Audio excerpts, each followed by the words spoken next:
What's up, guys? As you know, a lot has changed and slowed down over the past few months. I know this isn't our beloved studio, so welcome to my bedroom.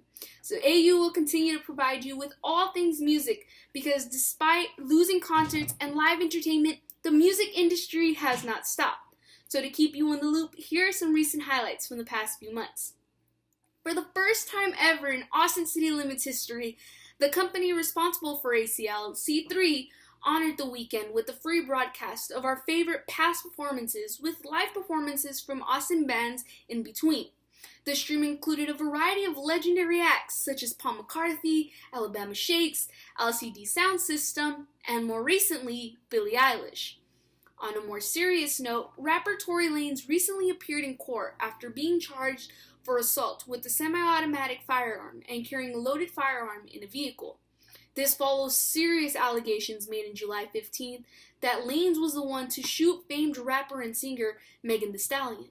Lanez was ordered by LA courts to not contact Megan, and his arraignment has been set for November 18th.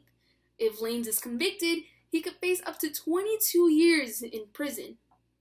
That's a lot of time. Okay. Anyway, over the past few months, the lack of live entertainment has given a birth to a new renaissance of music and creativity. In order to highlight this and reward the continued spirit of music, MTV announced it will continue to host the European Music Awards with a live stream on November 8th. The EMAs will feature performances from artists such as Sam Smith, Maluma, Doja Cat, Sarah Larson, and Young Blood. That's a pretty good lineup, I'd say, so I think I'm going to be tuning in from here, actually. And lastly, some AU updates. We've been writing up some amazing stories on our website at austinunderground.org, from fresh finds to top artist reviews. We got it all on our website, so make sure to check that out. Also, don't forget to check out our YouTube and look back at some of our amazing interviews. Make sure to follow AU on Instagram and our brand new TikTok at Austin Underground, and on Twitter at ATX Underground. I hope you enjoy our very first virtual episode. Till next time, this is Melanie Gardea, pre-recorded from my bedroom with news. See ya! Hi everyone, my name is Caitlin, and today I will be talking to you about Why Don't We and the evolution of boy bands. The American boy band Why Don't We has recently made a comeback after their 9-month hiatus with their new single Fallen. However, this new single has something noticeably different from their previous singles and album. This song is almost edgier, which is reflected in the music video's dark, mainly black color palette. Even though there has only been one new single release for this era, it looks like this new era is going to be darker with a little bit of a more rock influence than their previous music. However, Why Don't We isn't the only boy band to put more edge into their music and explore those rock influences, and perhaps this is just a smaller part in the shift of the typical boy band sound and look. Some other boy bands that have explored this rock influence and turning away from the pop typically associated with boy bands of the late 90s and early 2000s can be seen in groups like One Direction and 5 Seconds of Summer. While One Direction never took on the dark color palette, their music did take a turn from radio pop to more pop with rock influences, as seen in their songs like Temporary Fix and Stockholm Syndrome. The boy band sound is changing as both the members and the audience get older. 5 Seconds of Summer made a little bit of a different change, but their newer music still falls into the new boy band sound. They started out with kind of a power pop sound and have transitioned to an edgy pop sound that has clearly been shaped by their early rock influences. One Direction and 5 Seconds of Summer have gained massive audiences with their sound, and I think that if Why Don't We continues with this new sound as seen in their single Fallen, those large audiences could be in store for them as well. As the main audience of a boy band grows and changes, so does their music and the way their music sounds. However, the edgy pop boy band isn't the only thing that's been changing in the music industry. The rise of K-pop has introduced the mega group, a large group that mixes languages and genres. K-pop groups have rapidly risen over the years, transcending Korea and making their debut on American music award shows and the American music charts as well. The typical K-pop mixes pop, rap, dance, and they are never without tons of energy. Their fans are known for being some of the most dedicated fans in the world. Although they most closely resemble the boy bands of the late 90s and early 2000s in terms of music style, they are bringing a more diverse sound, showing the world music beyond the typical Western boy band sound. These two styles of boy band show that music typically catered towards a teen female audience can also evolve and change. Their main audiences are changing their music taste, becoming interested in different things, and getting more connected with one another, usually through social media. The edgy influence might be a reflection of those changes in their fan base, or perhaps the typical pop sound is changing to become darker, edgier, and more rock influenced. Hello, everyone, and welcome to another game segment on our amazing, extraordinary online first episode of Austin Underground. Welcome. Today, we're having a game called Album Time Warp, where we test your knowledge of when certain albums during quarantine were released, because time tends to get a little bit warped in quarantine. All right, time to meet our contestants. Would you like to introduce yourselves? What's up, guys? I'm ERIN, and I'm here to dominate. Hey, y'all, my name's Lipa. Sarah here, and I'm ready for this. Amazing. Great. Perfect. Thank you all for joining us, and let's get right into the action. Amazing. As you can see here, we have this beautiful game, Album Time Warp. Let's get right to it. Our first question is, between the months of December to now, September of 2020, December of 2019 to September of 2020, which month was After Hours by The Weeknd released? Are we raising our hand? What are we doing? How are we buzzing? I think you all get an answer. You all get an answer, and if you get it right, you get a point. Oh, okay. So yeah. My guess is going to be October. You said September through December of 2019 through September I guess it's August this month. This month, August 2020. Okay, so September. I literally got kind of like the 2 months that was out of that time. Cool. Amazing. I'm gonna guess February. February. All right. I'm gonna say. Oh, Sarah. Yeah, I'm gonna say March. March. Okay. I'm also gonna say March. We got 1 February, 2 Marches. Let's see what the answer is. March 20th, 2020. Julissa and Sarah get 1 point. ERIN at the bottom with 0 points. Let's move on right to the next question. Fetch the Bolt Cutters by Fiona Apple. What month was it released? Was it December? Was it June? July? Maybe February?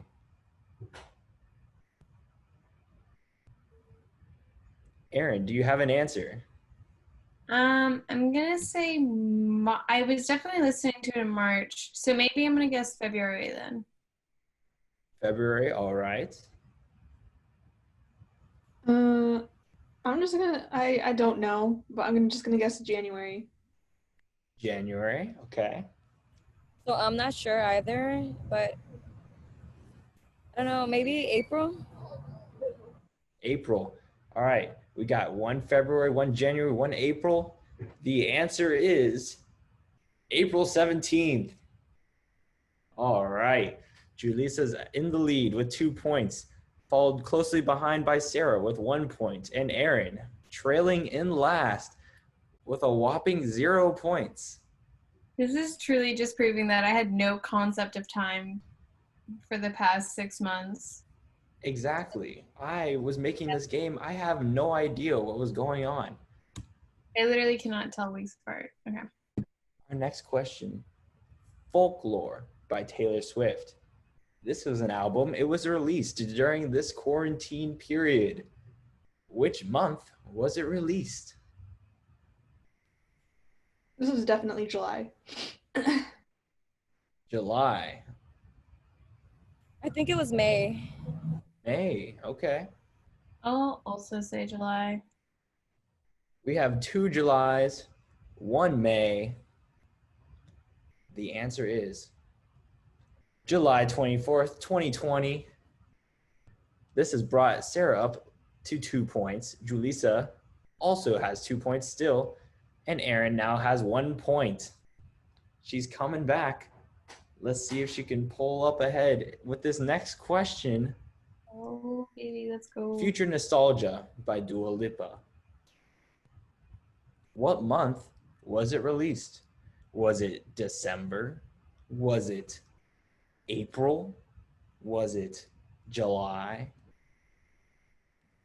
I think it was December. December. I'm gonna guess February. February, okay. I'm gonna go January then. I don't know. All right, January. And the answer is March 27th. No points. No points for anyone. I'm sorry. We're stuck at the same point. But that's okay. We got more questions coming up next on Austin Underground. I'm just kidding. There's no commercials. We're going right ahead to the next question. Fine Line by Harry Styles. Was it released? Yes, it was. What month was it released? December. December, okay. I'm gonna go same with December, I think. I'm gonna concede with my fellow contestants and say December. All right, we have 3 votes for December, and the answer is December of 2019. That's a good job from all of you. We now have Julissa in first with 3 points. We have Sarah also in first with 3 points.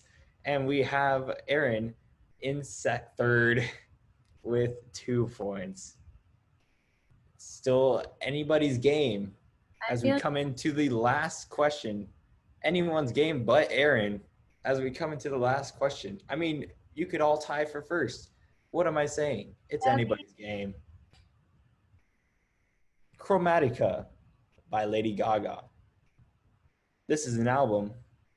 What month was it released?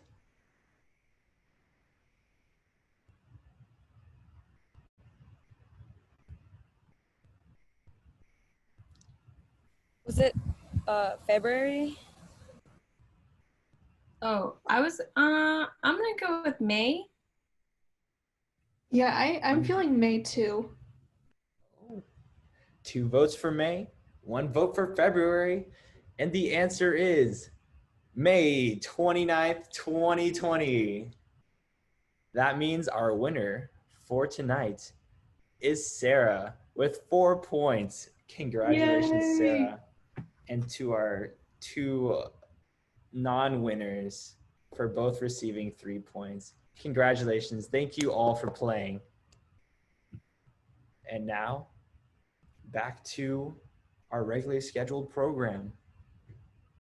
What's up, everyone? So today we're going to have a really quick panel about our favorite summer rewind and spring break songs that came out, or albums, through this whole quarantine, and see what we missed and if we even liked the mainstream music that came out. Because there's a couple that were not that great, but everyone was listening into it because there's nothing else to listen to right now or do. So with me, we got Anna and Anastasia. So what did you guys think about these summer releases and spring break? Did you think they could have been better, or? I think, or there was a few that I really liked. I know Dominic Fike released an album called What Could Possibly Go Wrong, and I've been listening to that ever since it came out. Other than that, I know Mount Joy released an album, but I think maybe more music could have been released. No, for sure. I feel like a couple of artists that I usually listen to released a lot of stuff over this summer. When does summer technically end? Because I also want to talk about like Folklore.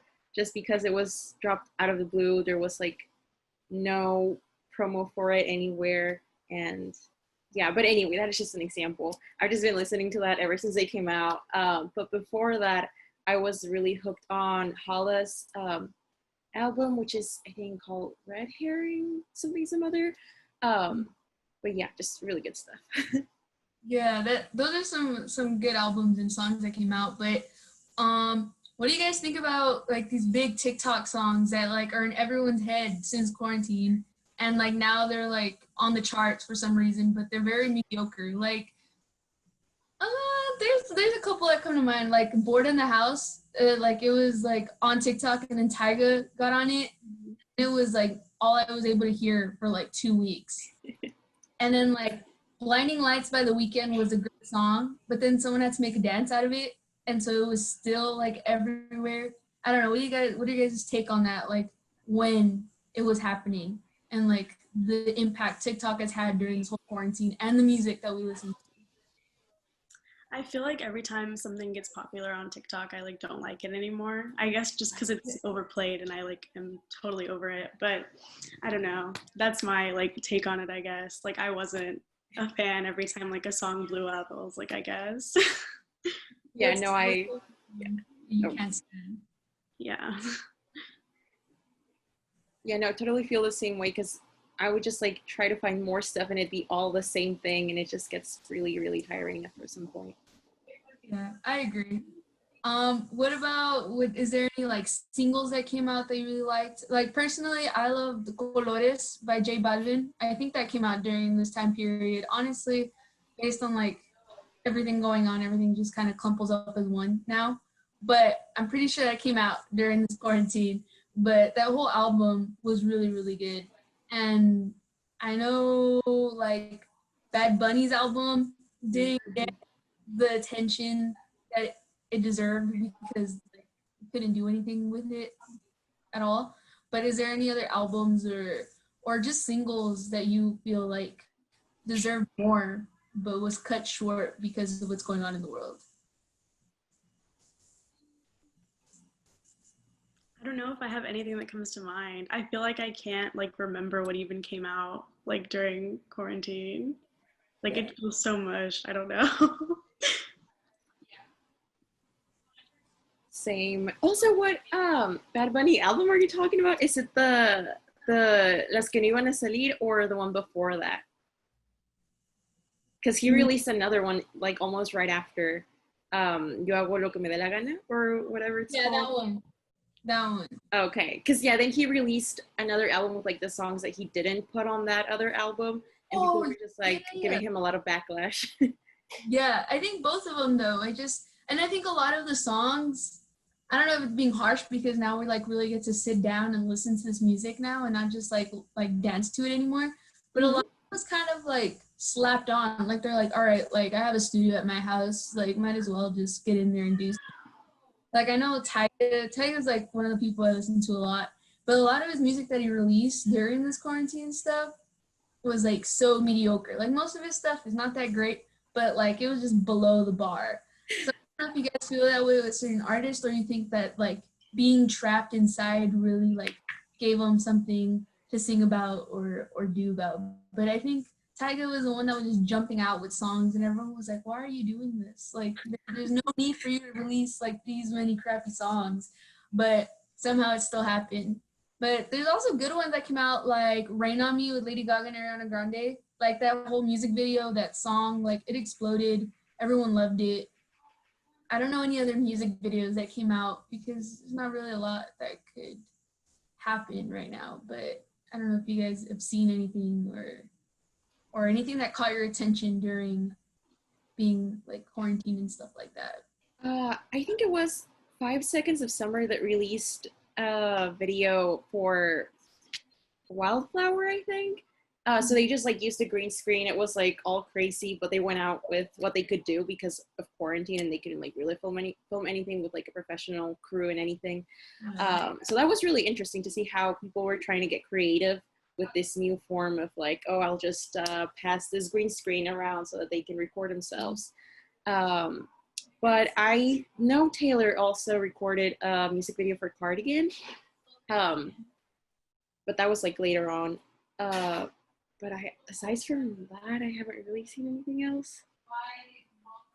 Yeah, I think maybe Troye Sivan was like filming a music video. I don't know if he did or like I didn't even watch it, but I just saw it like on TikTok and him talking about like how he's doing it just in his room by himself, you know, because he had no one to do it with.